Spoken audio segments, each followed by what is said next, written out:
Gladiators turn to ban. Assassin, and also you can turn into Earth Spirit, you can turn into Phantom Assassin, and then you have more chase. So another good morphling, pretty similar to what happened in the and then you have more chase. So another good morphling, pretty similar to what happened in the and then you have more chase. So another good morphling For Aurora. Yes. Ember banned. What else are you looking to ban here? Gaming Gladiators turn to ban. 2 mobile heroes. What else are you looking to ban here? And the Ember. Gladiators turn to ban. So what is that leaving Quinn with? Invoker, Quap, from the mid lane. I'm fine. So what is that leaving Quinn with? Invoker, Quap, from the mid lane. I'm fine. So what is that leaving Quinn with? Invoker, Quap, from the mid lane. I'm fine. So what is that leaving Quinn with? Invoker, Quap, from the mid lane. Shaker because of the lane matchup when you're Right. playing against Earth Spirit, because you're playing into melee and you are gonna win that matchup. Shaker because of the lane matchup when you're playing against Earth Spirit, because you're playing into Definitely melee. giving some and options you are gonna here. win that matchup. Then for jabs in the off lane, at TB still available. Giving some options here. We were talking about earlier. Beastmaster still on the board. Lycan still on the board as well. Gaming Gladiators Aurora Gaming. And they ban Tide. They pick up the Void Spirit, so mobility, a little bit of catch, damage with the jump. That also works. I think they wanted to have the jump for the backlines instead of like it's a better jump than Queen of Pain. If we're talking about punishing Shadow Demon and Lich, you also build into Aghanim Scepter. I think this time around it's gonna be one item into Ags. Most likely it's just gonna be for something for him to tank up, like a Mage Slayer, because you're playing against Lich, Earth Spirit, Shadow Demon, a lot of magic damage. PA's all physical. For him to tank up like a Mage Slayer, because you're playing against Lich, Earth Spirit, Shadow Demon, a lot of magic damage. Final pick is Night Stalker. Oh, I love this. I love this pick. Both last picks are kind of, we want to ruin the supports. Like, we don't want supports to have any kind of a game. I did mention Earthshaker, but didn't see that Earthshaker was actually banned, so never did that. And yeah, Night Stalker stocks have been on the rise recently. There's a different itemization. Most of the time you want to pick up the night fast, so the first 5 minutes and 15 seconds are going to be the night time for Night Stalker, where you can actually put the pressure.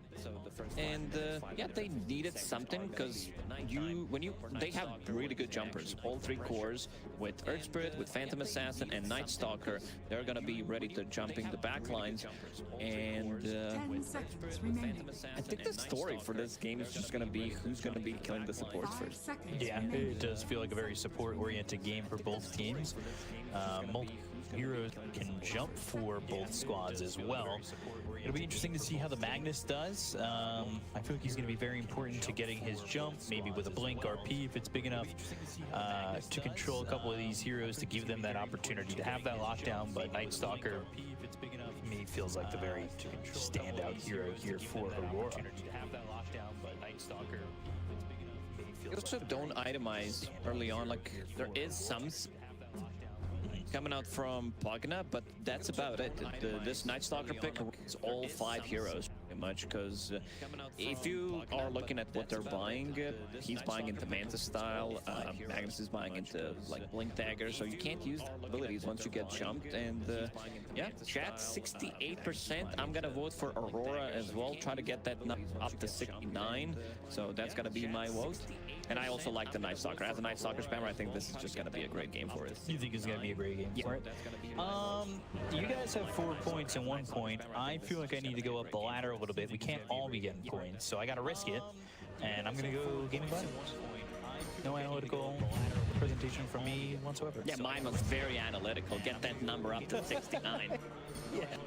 Wow.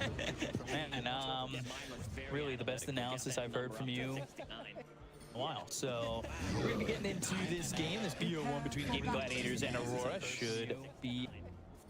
I always say that. I always say it should be fun, but then I don't know if the last one was fun for Not for Tundra. For Tundra, yeah, 40-4. Maybe this one won't be the same. Maybe we won't get a big slaughter, but it is another SEA team, so it should be interested to see if they run the same kind of pace as we saw from Talent. Should be exciting.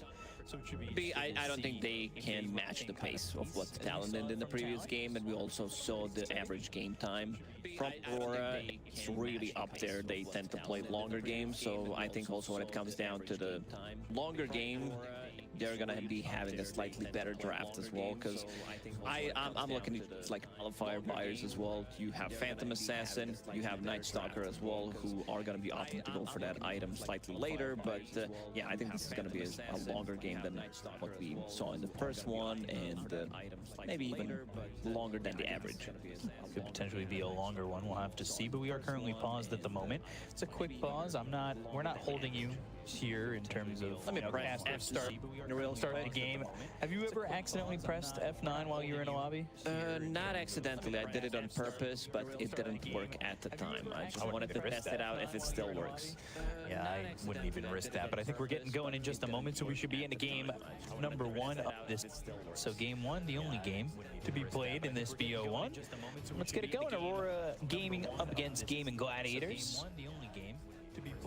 Yeah, the bounty runes end up getting split, but they are smoked up as 5 for Aurora. A lot of faith in this Aurora draft from the chat. I think it comes down to Night Stalker.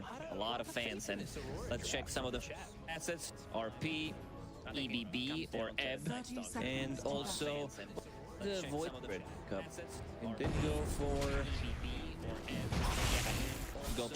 Sanctuary. Shockwave on a 4 heroes.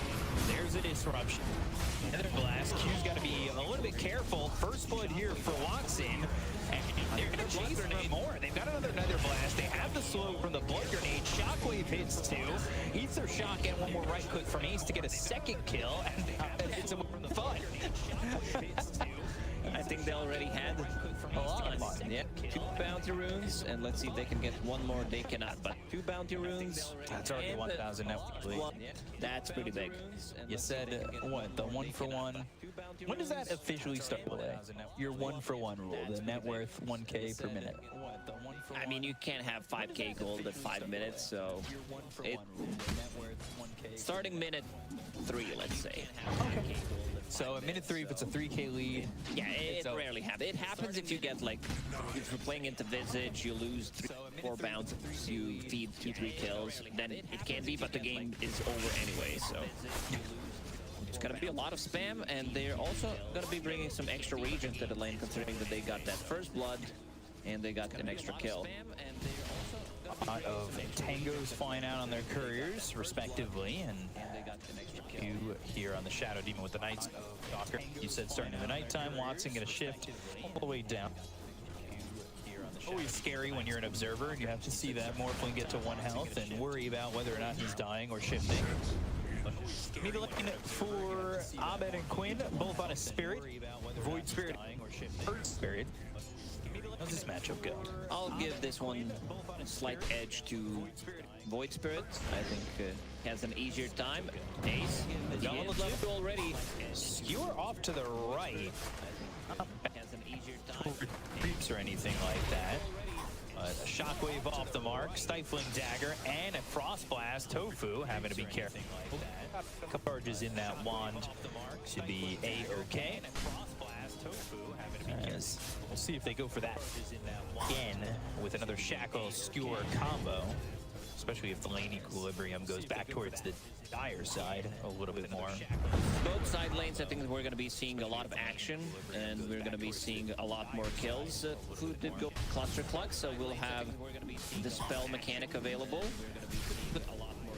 Allies against Lich, against some slow coming up from Phantom Assassin as well. So Jabs, he did start with a lot of stats on Night Stalker. This is the build that I want to see. The pressure, he did have no region whatsoever.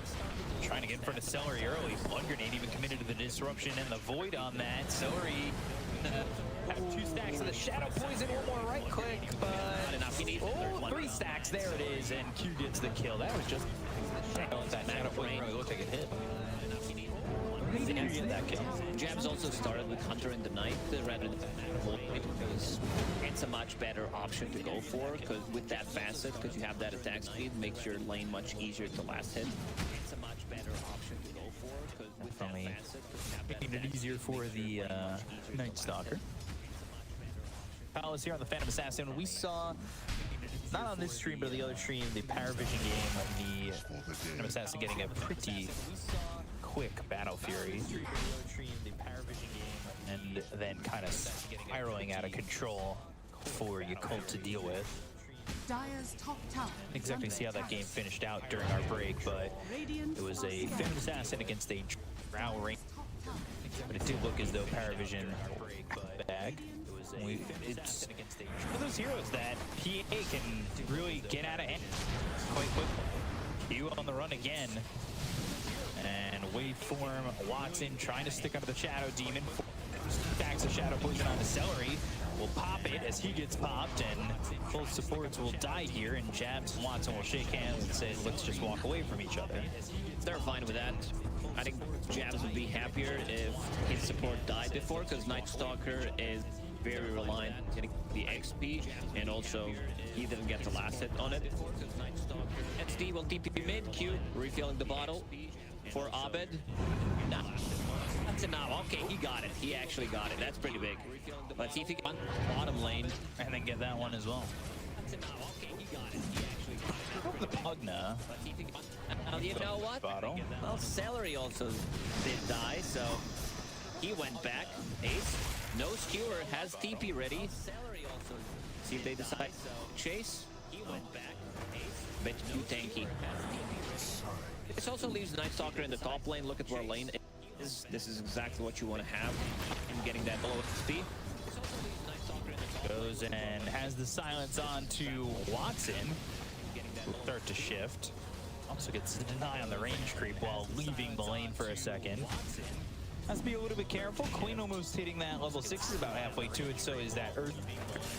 Bottom lane, we only saw that attack once with the Shackle into the Skewer. Haven't quite gone for it again yet.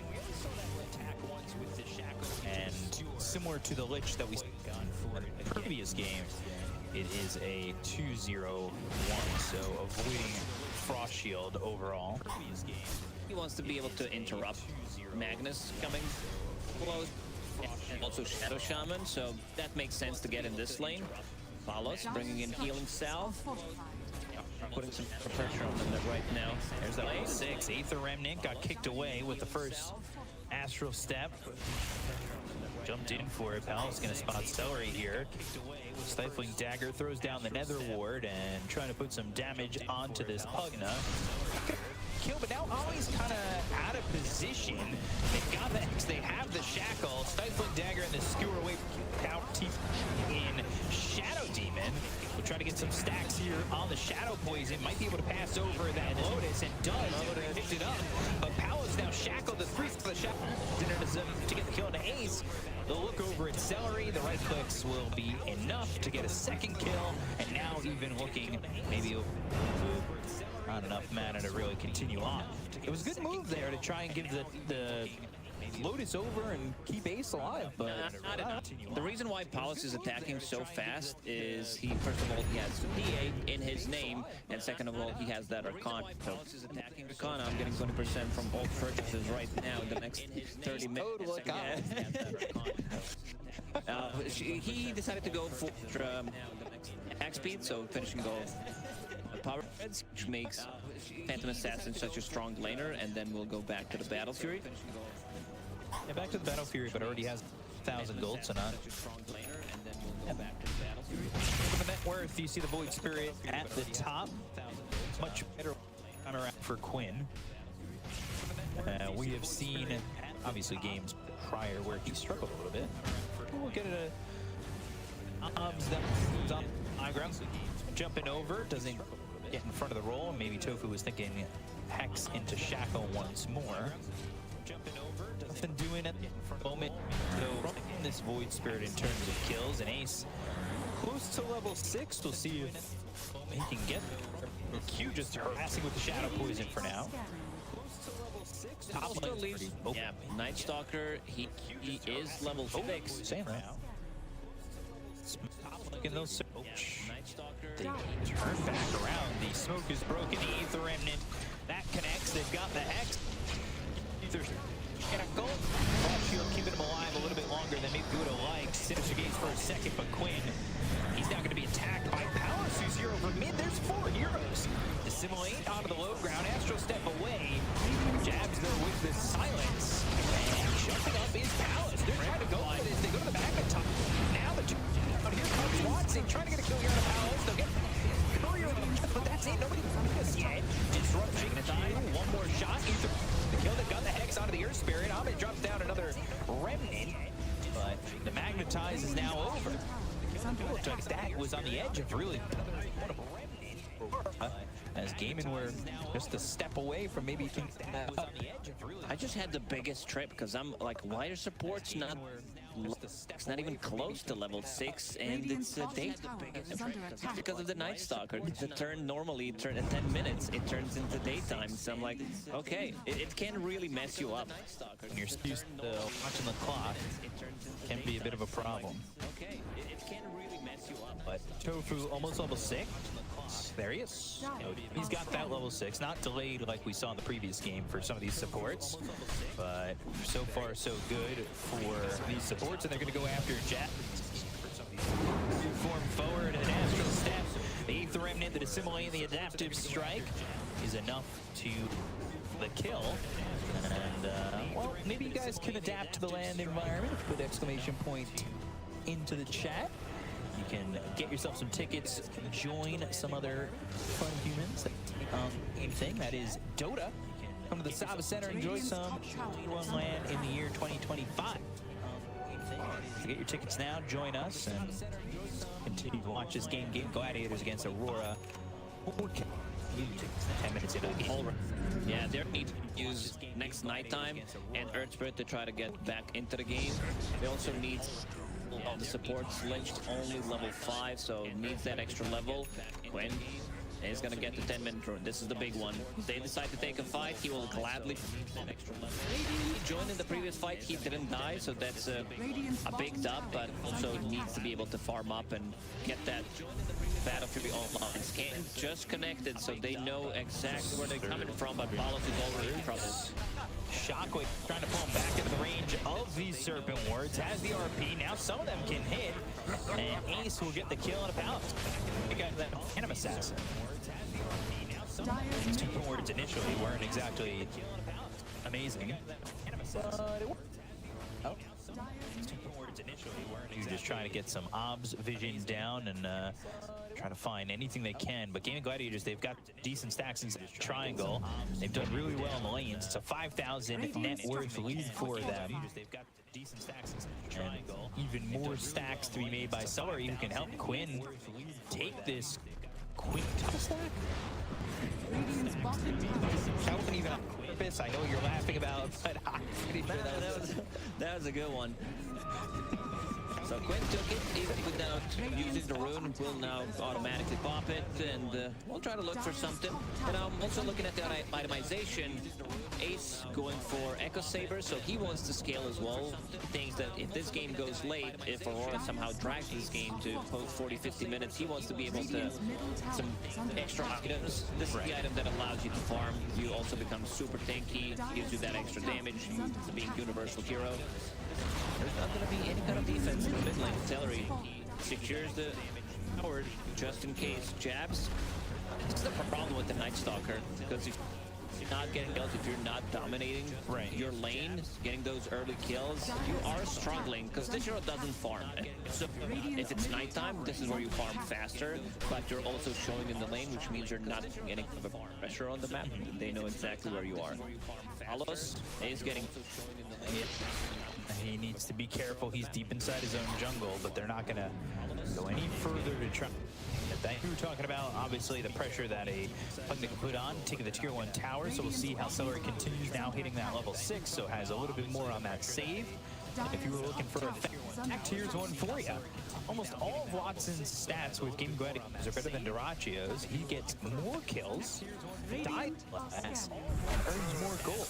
Hey, All those stats are up though for Shaco to an RP again in the same spot. No Funes get another kill into this. Success. They're going to try and turn this and get something with Jabs coming over, has that silence, has the help of these supports. Is here. They'll have to shackle for a moment. There's the disruption. They get the ace. Blows up Molly in a heartbeat. Adaptive strike, but not enough to get the kill. The Q, they'll look over the cluster cluck, and he will cluck and walk away. Oh, the Cryptify is really sounding it.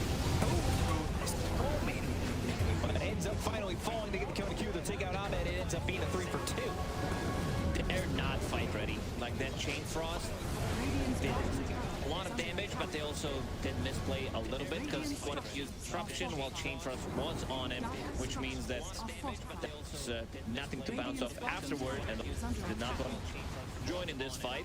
And this is going to be another tower. Watson, that's if you have enough tower damage. Yeah, get another tier 2 tower. Yeah, Pal's unable to join that fight. He had died previously as they then took the extended fight with no RP available for the madness. But you don't want to die, rejoin, and die again. That's well, you're still trying to build this Battle Fury. It is soon for Ace. Yep, no Blink Dagger needed apparently. So far, doing good. To those two Palos in the bottom part of the jungle did really hurt him a lot. He had a good laning stage, and this is also stacked, which means that you cannot farm it without Battle Fury. To get it soon, but won't get it soon just yet. It's the op. It will cost the life of this Shadow Demon. Ops for your life? Some would say not equivalent exchange. 13 minutes. Yeah, this is faster than the average. Not the item that you rush on Magnus by any means. At least not in this bracket. Well, some are trying to change the trends here. Can't really. This is another way of you becoming very tanky and also being able to cheat. You can easily pull one of the supports out, get the skewer back.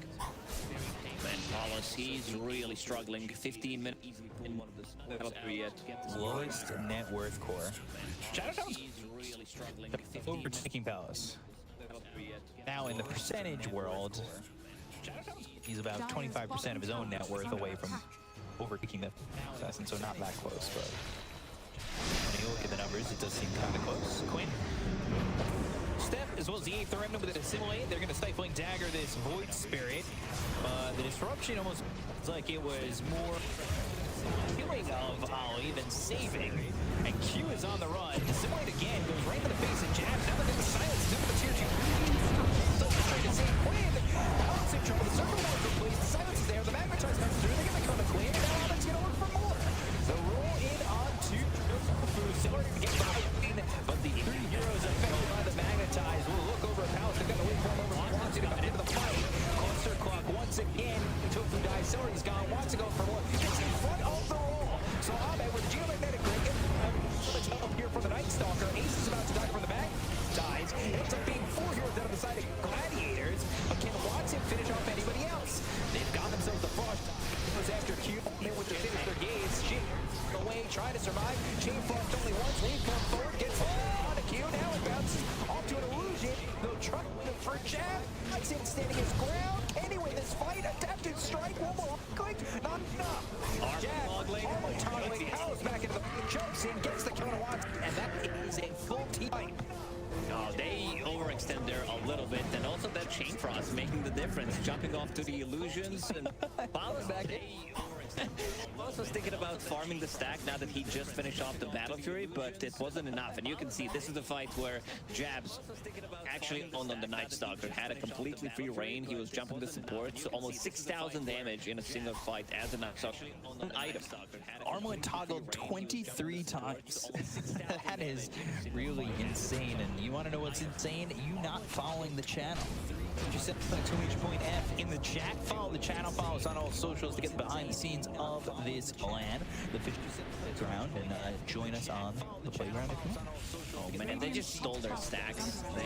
This stack that has been cooking, marinating for the last 15 minutes for Paulus for him to take it, now got stolen. So that's gonna be big gold for game for Paulus.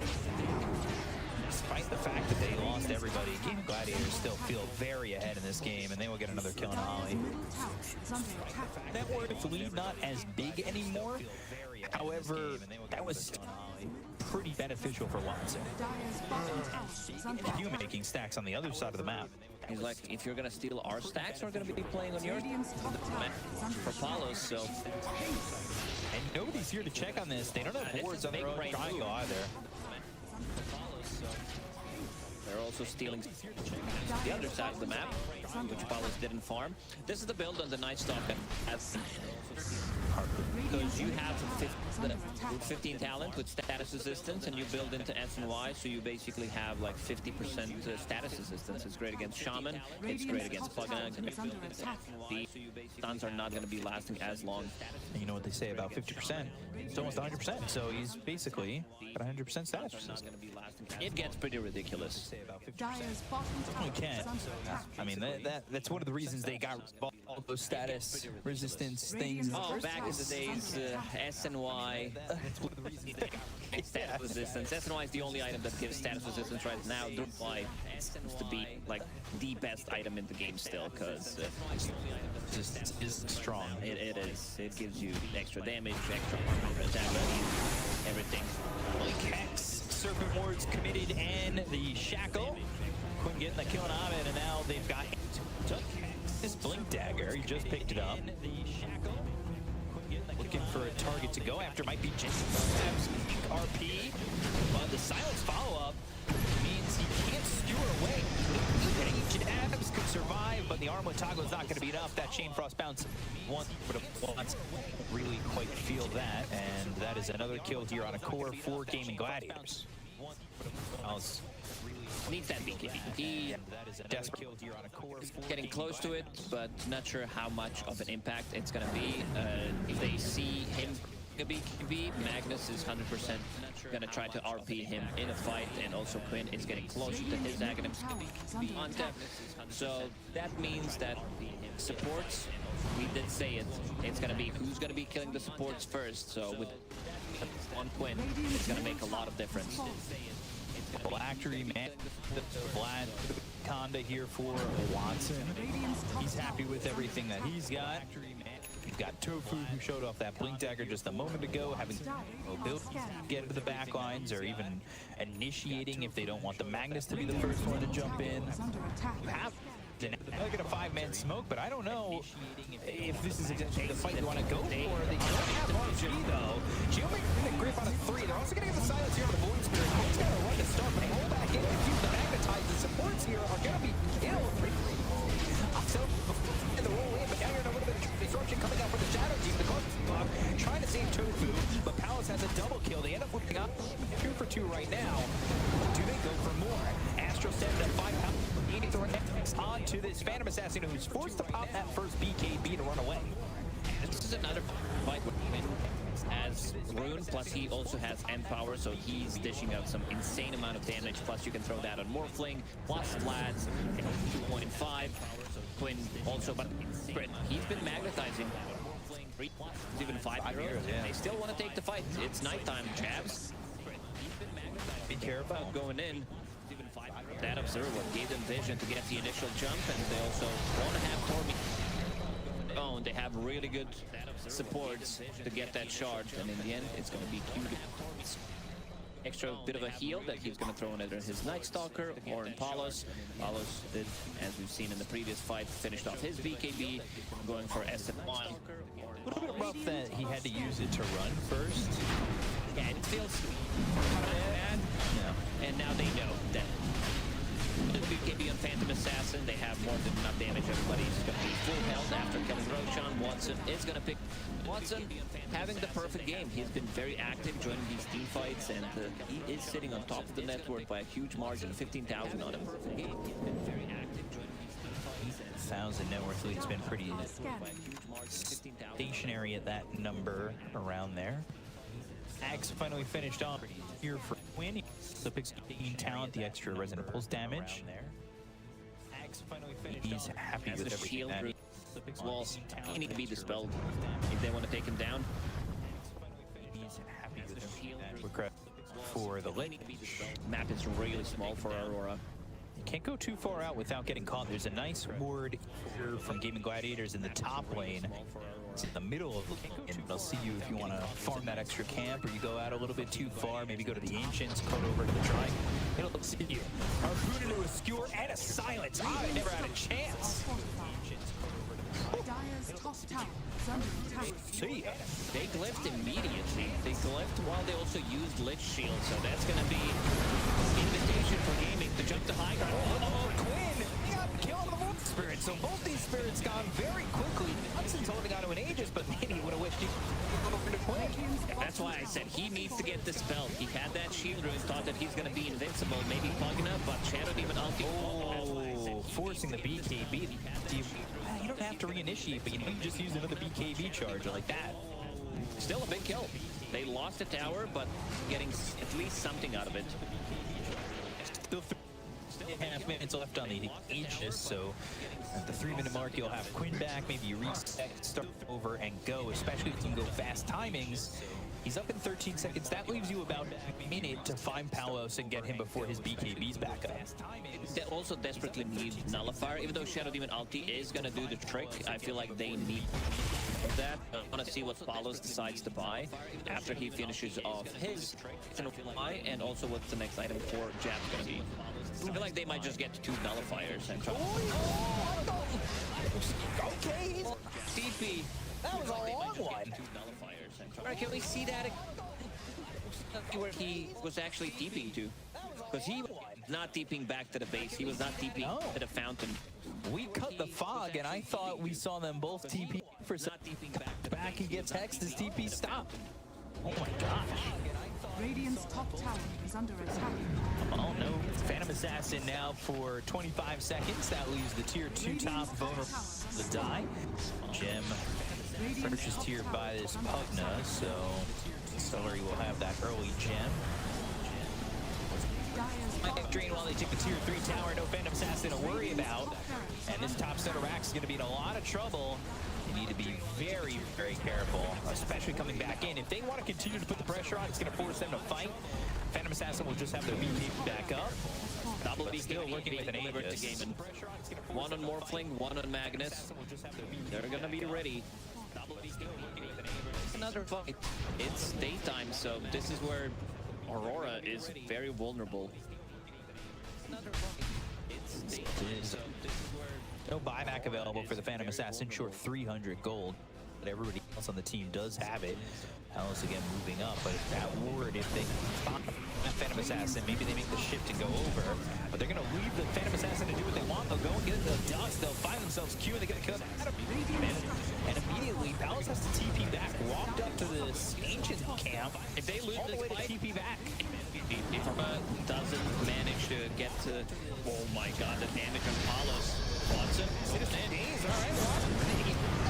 there's the RP with the school back. That's going to get the Phantom Assassin. They get the Palos as well as Ollie. Buyback. GG needs to play more, but they call GG, and Gaming Gladiators take this game over Aurora. And easy times. Yeah, this one was really rough. The way it started, they got 2 kills, and they came with extra region to the lane. They were unable to pressure it. They got 2 kills, and they came with extra region to the lane. They were unable to pressure it.